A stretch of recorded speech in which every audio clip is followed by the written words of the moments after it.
Hey guys, today I'm going to show you how you can create amazing product shots just from your own home. This is going to be on a low budget by using a smoke machine, water, black glass and an RGB light, which will give you that amazing glow on the product. And this is the shot that I took just in my own home by using these products, and it will blow your clients' minds. Honestly, I was amazed by the results myself. You're going to love it. So let's get into it.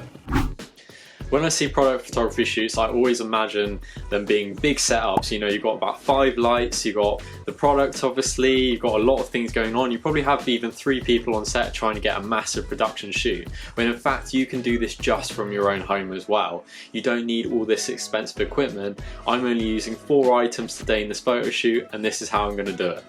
I'm using Jack Daniels for this photo shoot. This is just a disclaimer that they haven't sponsored me in any way, so it's just out of my free will and what I've chosen to do. Okay, so the first thing you want to do is really easy and get the black glass down on a level surface.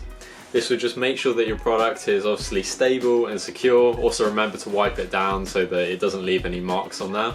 We're going to get the product, place it wherever you want on the table and just start spraying it down. And don't be afraid to just go crazy with it. Get as much water on the bottle as possible. This will help it look really clean and refreshed, making it have that icy feel. Now you want to get your light. Obviously get it to the colour that you want it to be. I'm choosing to use, I don't know if you can see this, but I'm choosing to use like an orangey tone to match the colour of the bottle. You want to just sit that directly behind it, and that is simply it for the first setup. That's how easy it is to do. So now you've got your base bit, it's just time for the smoke machine and how we can get that set up.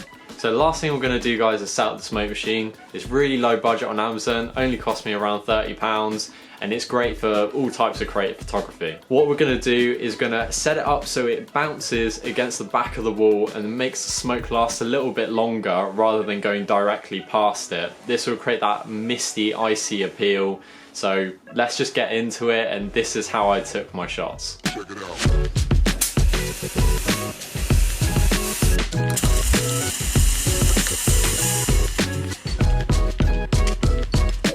Now you're probably wondering, actually, how do you get the RGB light to sit perfectly behind the bottle being that size?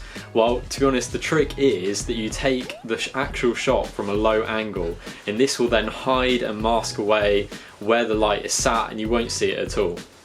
As many of you know, 30mm macro lens is my favourite lens to use. It's great for product shots because you can provide detail in your photos as well when you're trying to get up close, especially if we're using water. And it works perfectly in so many situations. It's such a versatile lens. If you want to go back and take landscape photos, you can. If you want to do very close-up images, you can. That's why I love using this lens, and I think it's perfect for any type of shoot. So whilst I was doing the photo shoot, I realised something. The actual bottle label wasn't shining enough on the front, and you couldn't really see the writing. So the way I solved this problem was actually by using my phone torch. And as basic as that sound, it actually made all the difference, because now I can see the text clearly and still have the glow of the bottle. So it just shows you guys that even when you're doing photography, you don't always do everything right first time. It's about learning where the mistakes are and correcting them. So just remember that. Thanks for watching, guys. This has been the product photography shoot. I hope you enjoyed it and learned something new. Please remember to like, subscribe and comment. Remember to stay creative, and I'll see you in the next video.